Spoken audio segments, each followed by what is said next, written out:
In this lesson, we learn how to check what type a value is and how to convert between types, a skill you will use in almost every Python program you write.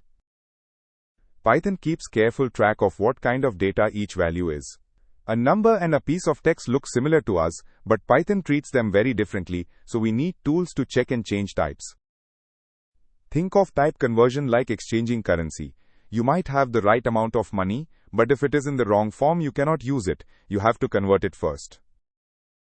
We start with three variables holding different kinds of data: text, a whole number, and a decimal number. Each one has its own type. Calling type and passing in a variable shows you exactly what Python sees. You will get back class str, class int, or class float depending on what is stored inside.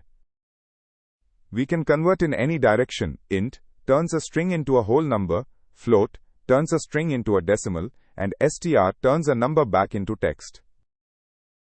Here the user types 20. Without int, we would have the string 20, not the number. After converting, Python can multiply it by 2 and print 40. Without conversion, multiplying a string by 2 just repeats it. You get the text 20 twice instead of the number 40. Wrapping input in int fixes this instantly. If you try to convert text that is not a valid number, Python raises a value error and stops the program. This is Python's way of telling you the conversion is impossible.